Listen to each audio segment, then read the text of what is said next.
Welcome to Christian Warrior Training. I'm Keith. We're going to talk about the school shooting in Georgia that just occurred. We're going to talk about the 5 things that we learned from that to help protect our churches from something similar happening. Now, he was stopped pretty quickly, and it could have been a lot worse, and there were some things that were done right, but there were some things that were done horribly wrong, and it all comes down to training and preparedness, which is what we're all about in Christian Warrior Training. So just like everything that we talk about in the news, we'll talk about something bad that happened. We're going to tell you what you can do right to prevent something bad from happening at your church. Now, what we know so far is that a young man was in algebra class when he left the classroom and returned. When he returned, they have self-closing doors, self-locking doors. So every time somebody leaves, you have to be let in through the locked door. And so he knocked on the door, and a young lady went outside to let him in. And that probably saved everybody's life in that classroom, because when she looked outside, she saw I was holding a rifle. I talk about situational awareness all the time on this channel.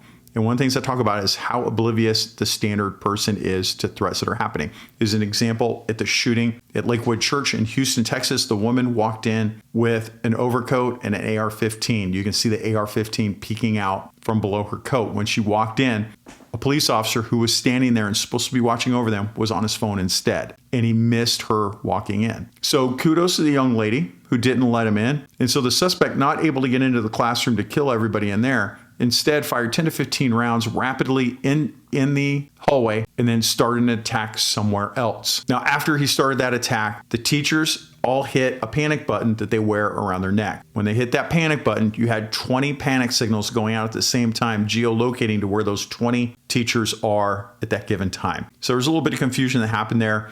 The SROs, the school resource officers, police officers assigned to the school, responded immediately, found the suspect, didn't shoot him, he gave up, and they took him into custody. Now, one of the things that came out of this investigation is that we found out that 30 minutes prior to everything happening, the mother called the school stating that they needed to go look for her son, that she was worried and they need to look for him immediately. We don't know what the contents of that phone conversation was, but rest assured it was probably, I think he's going to show up at the school, you need to find him. And they wasted 30 minutes looking for this kid because they didn't have systems in place to track kids or even to find the right kid that they're looking for. We also found that the FBI had this kid on their radar. This is what they say every single active shooter, because the FBI is not geared to handle this stuff. It's local law enforcement. And the FBI is pretty inept, as we can see here. And they have not been warning churches about impending attacks either. They are completely failing at all of this. So one of the things I mention in all my classes is that we, all of us protecting our churches, need to be our own police officer. And I know it's strange coming from me because I am a retired 30-year police officer, but it's not the same anymore. And we can't rely on the police like we used to because there aren't enough of them. And the ones that we do have are not trained like they used to be, because they're replacing it with, I call it they-them training. What are you?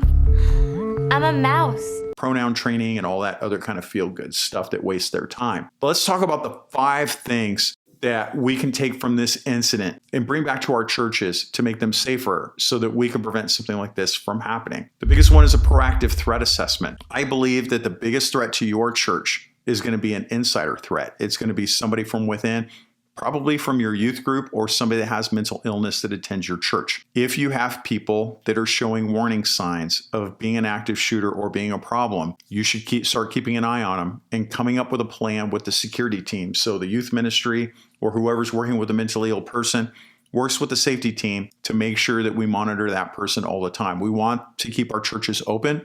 We want them to come to Christ. And part of that is we do take some risk with that, but we could assign somebody to watch them at all times while they're on the campus. There are different things that we can do like that. So just do some kind of a threat assessment to determine if that person is indeed a threat, and then just come up with a plan to protect the church. Another big one is training and preparedness.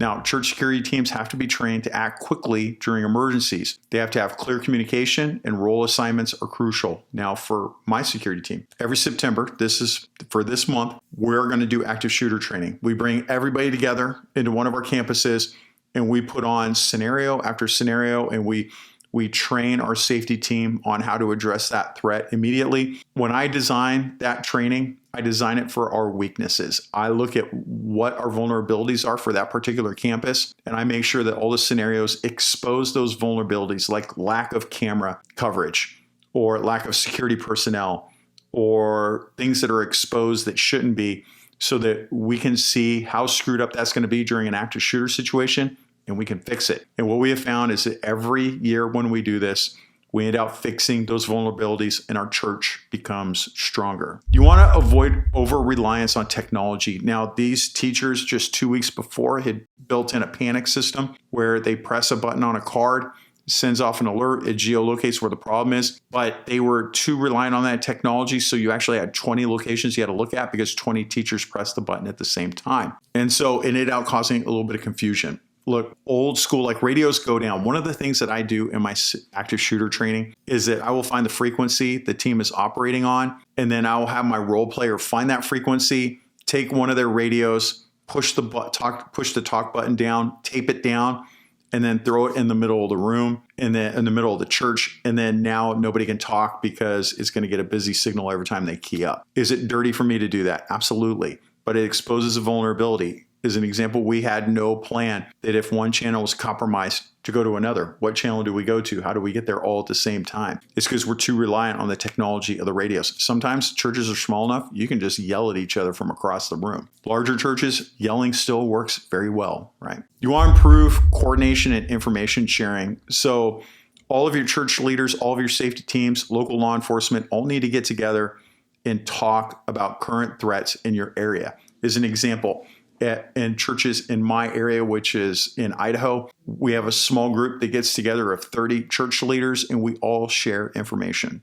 We share that information amongst each other so that when there is some kind of thing we need to worry about, it goes to all the churches and we can all share resources like training, mutual aid, what have you. It's all super important, right? And the last thing that's super important to know is to understand campus layout and all your personnel. Our church is fairly large. You may not have this problem, but our church, we seat on all the campuses over the entire weekend. We're going to seat up to 5,000 people. That doesn't include peak times, Christmas, Easter, stuff like that. And so with 5,000 people, we don't all know each other. And even like some of the greeters don't realize I'm on the safety team. They see me come in all the time, but I don't really work a door because I deal with the training aspect, and they don't realize I'm on the safety team. It's really important for everybody to know who does what, that they have clear defined roles, who's in charge of a certain specific situation.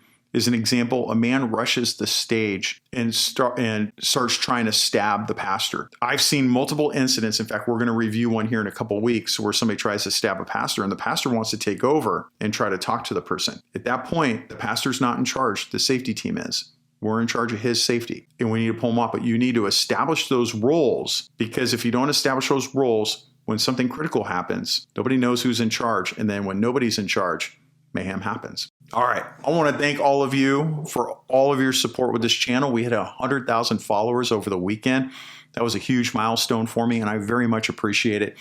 If you want more information like this, head over to christianwarriortraining.com. I have free resources for you, including a newsletter that comes out at least twice a week, all on church safety topics. And then, of course, we have free training over at christianwarriortraining.com. Just hit the training tab, and you will see lots of online training, free classes that will help you protect your church and make it a better place. Remember the 2 things that I need you to do to keep your church safe, besides the things that we just talked about. Those things are to pray unceasingly for the protection of your church and for the protection of your congregation. And then the second most important thing is to remember your ABCs. Always be caring.